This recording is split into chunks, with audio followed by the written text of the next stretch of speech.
Hello, everyone. Welcome back to the 7 Minute Spotlight. I'm Steve Crawford, and we're here today again to have another conversation about stories, ideas, and concepts for inspiration and encouragement. Years ago, I heard this. Somebody said, the opposite of love is not hate. The opposite of love is fear. We want to talk about that today. And in some of it, we're going to take a look at some more contemporary music, but we'll take a look at some of the things that it says about that in the Bible. Because one of the things I heard back in the late 90s, saw a speaker named Randy Carlson. He's a Christian psychologist, radio host, etc. Was in the St. Louis area, attended one of his meetings, and he made the comment that all truth comes from the Bible. Some people just don't understand that that's where it came from. And that really resonated with me because truth is always the truth, and all truth does originate with the Bible. Because what we want to take a look at actually is a couple of songs, one from the 60s and one from the 70s. I've got notes over here of the verses, the lyrics of these songs. The first one is, we've touched on this a little bit before, but it's a song by the Youngbloods called Get Together.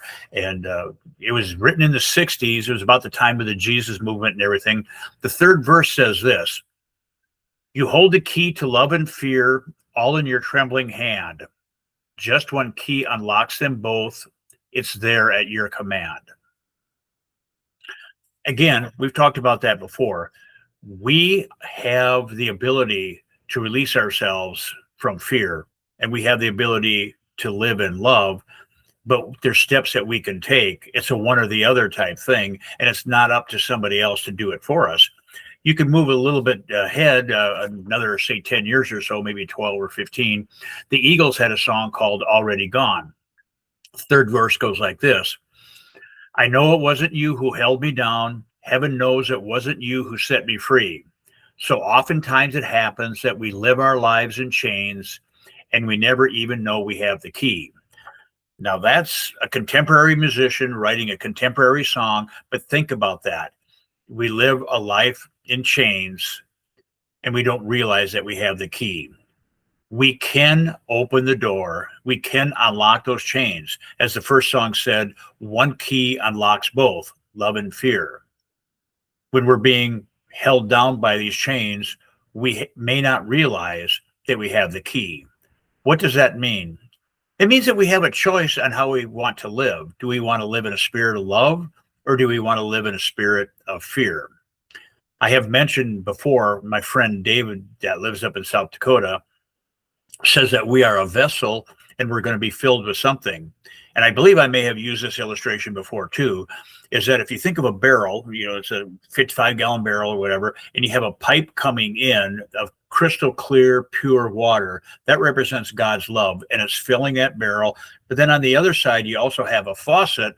We open that faucet and the love flows through the barrel, flows through us, and goes on to other people.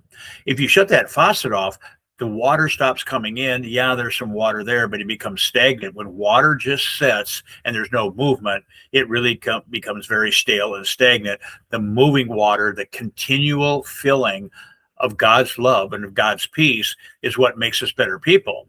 And so we have that choice to make as we go forward, thinking about those songs that if we're held down with some type of chain, as the Eagle song said, it wasn't you that held me down. It wasn't you that set me free. We can blame other people. Well, this happened here. The stock market did this, and my job did that, and my neighbors did this, or my family did that, my spouse did this. We can always come up with something to blame. And sometimes circumstances do play into what we're doing. But the majority of the time, we have a choice on, are we proceeding with fear or are we proceeding with love? Because the answer truly is in the Bible. And the Apostle John, in his letter, in his first letter that he wrote, he says, perfect love casts out all fear. If you want to get rid of fear, we need to be filled with love. And I can't do that on my own. You can't do it on your own. The only way we can do it is by the grace of God, and he fills us with love. But we have to allow ourselves to be filled. We have to have the faucets open and let it go into us and through us. And then we are that vessel.